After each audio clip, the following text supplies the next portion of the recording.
It is 1:30 p.m. on a December afternoon. It is the middle of the afternoon, and it has been dark for 6 hours. It will stay dark for another 10. Not because of clouds, not because of a storm, because the sun does not rise here in November, or in December, or in January. And yet, below those stars, in that deep Arctic dark, a city of 77,000 people is living its life, fully, completely, without waiting for the sun.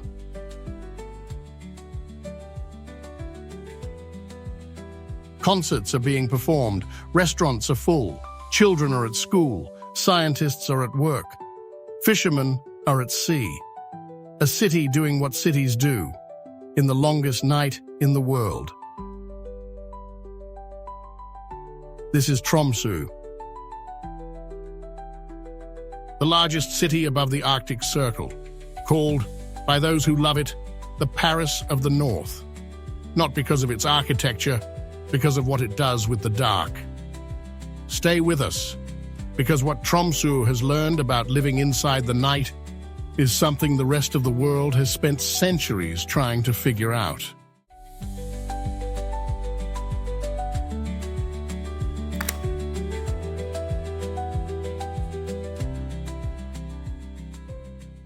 Here is the first thing that Tromsø's darkness produced that no one predicted. Scientists, thousands of them, from every country that has an interest in what the Arctic is doing, which, as the planet warms at twice the rate here as anywhere else on Earth, is increasingly every country.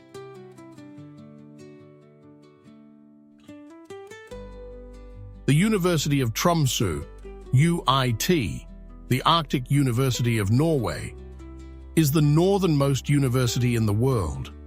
Founded in 1968, it now has 16,000 students and research programs that are among the most consequential in the world. Arctic medicine, marine biology, glaciology, atmospheric physics, and Aurora research, the science of the Northern Lights, which has been conducted in Tromsø continuously since 1829.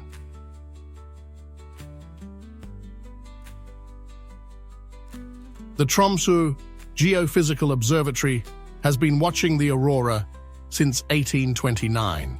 That is 195 years of continuous observation. Every significant Aurora event in recorded history has a data point here. Every solar storm, every geomagnetic disturbance. Every night, the sky turned green or red or white over the Norwegian Arctic.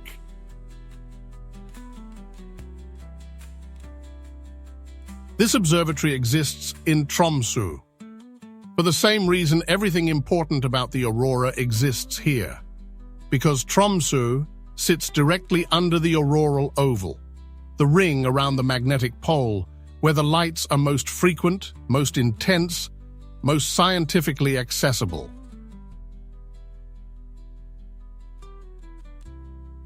The darkness that makes ordinary life more difficult is the same darkness that makes the aurora visible. The same condition that drives people indoors also drives the science that is trying to understand the relationship between the sun and the Earth's magnetic field, a relationship that affects every satellite, every communication system, every GPS device on the planet. What happens in the sky over Tromsø in January is not local news. It is planetary physics.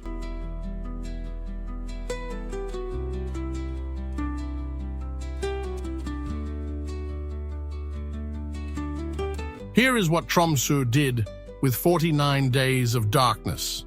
It filled them, not with resignation, not with endurance, with intention. Tromsø has more bars and restaurants per capita than any other city in Norway.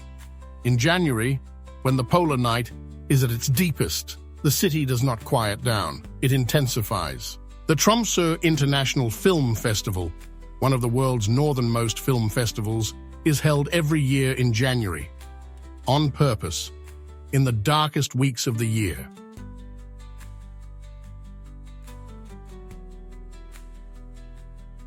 The logic is deliberate. If the dark is coming regardless, fill it with something worth doing. Fill it with film, with music, with the particular warmth that comes from people gathering in the same warm room while something large and cold presses against the windows.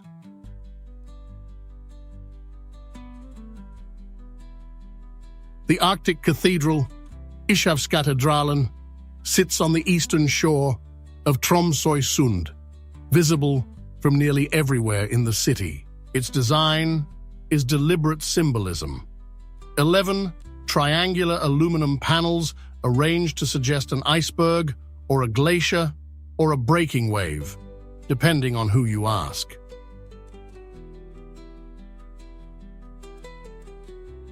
Completed in 1965, it is one of the most recognized buildings in Norway. And in January, when the polar night is at its absolute darkest, the cathedral glows from within. The largest stained glass window in Europe, a mosaic of light in a dark facade, faces north, toward the darkness, toward the Aurora, as if the building itself is having a conversation with the Arctic night.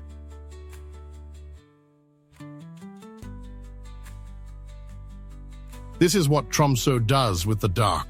It answers it, not by hiding from it, not by pretending it is not there, by putting something bright and warm and human-made directly into the center of it, and the dark, unchanged, absolute, makes that brightness more beautiful than it would be anywhere else.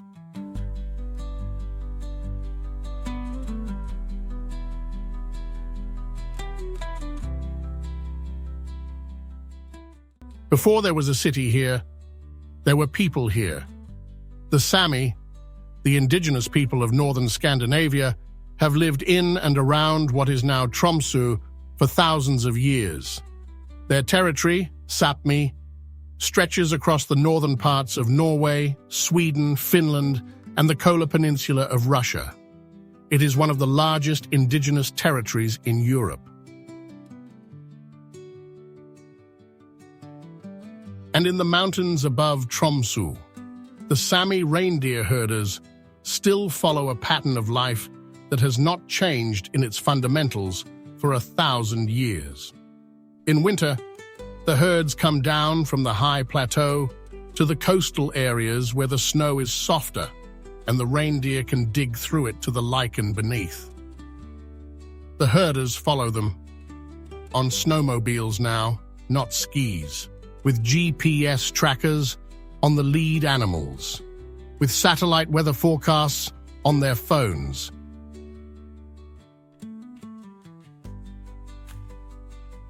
And with the knowledge, built over generations, passed from parent to child, in the doing rather than the telling of how the reindeer think, where they will go when the storm comes, which valleys shelter and which funnel the wind, which snow is edible and which will kill the animals that try to eat it.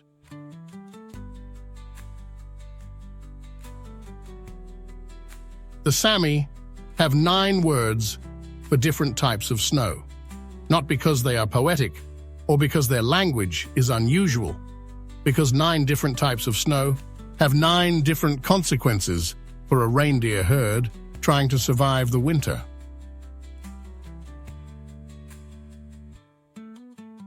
Choalbmemuota, snow with an icy crust that the reindeer cannot break through, a crust caused by a January thaw followed by a hard freeze. One of the most dangerous conditions a herder can face, because the animals can starve on top of a full pantry they cannot open. This word exists because the thing it describes has killed herds. The language is a survival manual.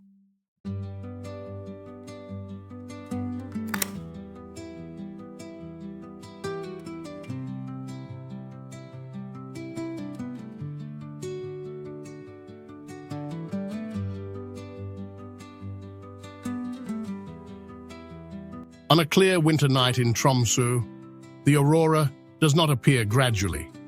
It arrives. One moment, the sky is stars. The next, a green arc has appeared in the north, thin and precise as a brushstroke, from horizon to horizon, and then it begins to move.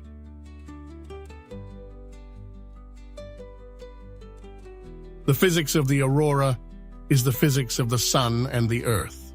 Charged particles from the solar wind follow the Earth's magnetic field lines toward the poles, where the field is strongest, and the particles are funneled into the upper atmosphere. There, they collide with oxygen and nitrogen, exciting the atoms, releasing photons.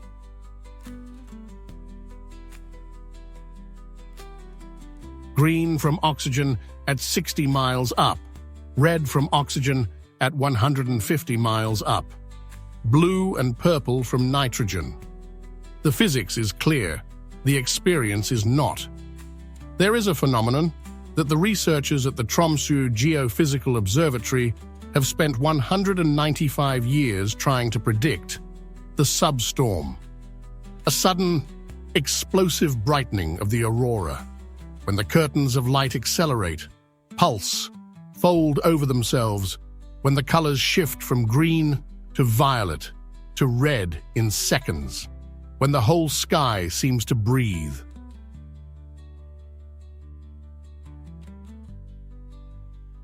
Substorms last between 30 and 60 minutes. They can happen at any time during an active aurora display. And when they happen, everyone who is outside looking up stops talking. Not because they have been told to, because there is nothing to say that the sky is not already saying.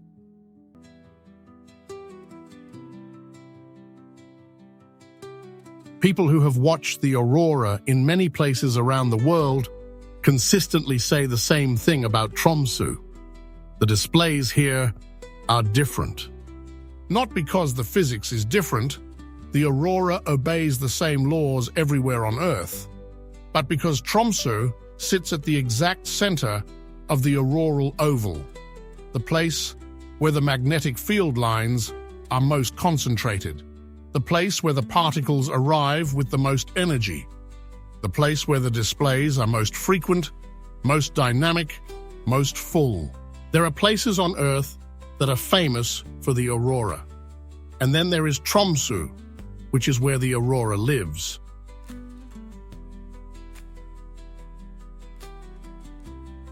And now the question asked at the beginning of this journey begins to answer itself. What has Tromsø learned about living inside the night?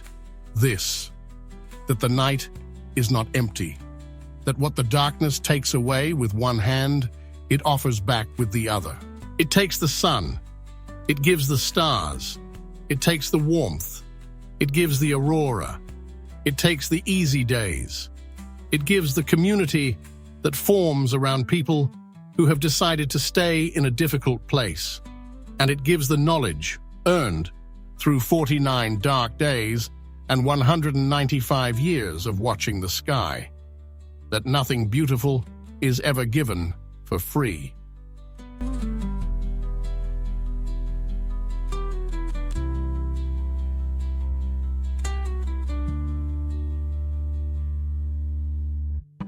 The rest of the world has recently discovered something that Tromsø has known for a long time: that the relationship between light and human well-being is more complex than it appears, that the solution to darkness is not always more light. Sometimes the solution is community. Sometimes it is purpose. Sometimes it is the deliberate creation of warmth inside the cold. The Koselig of the Norwegian winter. The conviction that what is outside the window does not determine what is possible inside.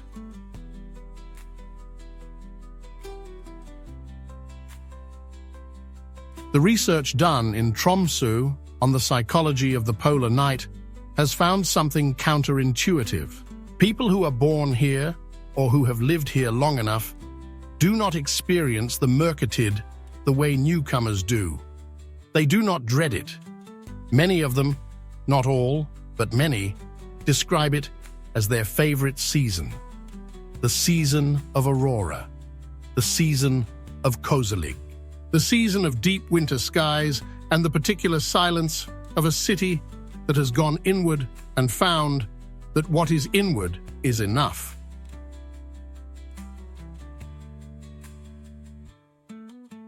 The researchers call this Wintertime Mindset, the deliberate reframing of a difficult season as a different season, not a worse one.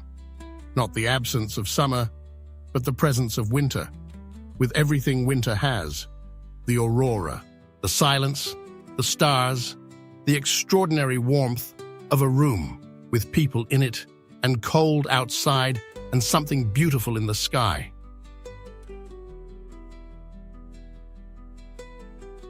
"77,000 people, 69 degrees north, 49 days without the sun. The darkness does not ask permission, and neither does the light that comes to answer it. So, could you live in 49 days of darkness? Or would the aurora be worth it? Tell us in the comments. We read every single one. And if this changed the way you think about winter, about what darkness can hold, about what a city can become when it decides to stop waiting for the sun, share it with someone who needs to see something that changes their mind tonight. Next week, we are taking you to a place where the cold is not the story. The story is what the cold built, what it preserved, and what it is slowly, now, beginning to release. Subscribe so you don't miss it. Until then, remember, the most extraordinary lives are rarely the most comfortable ones.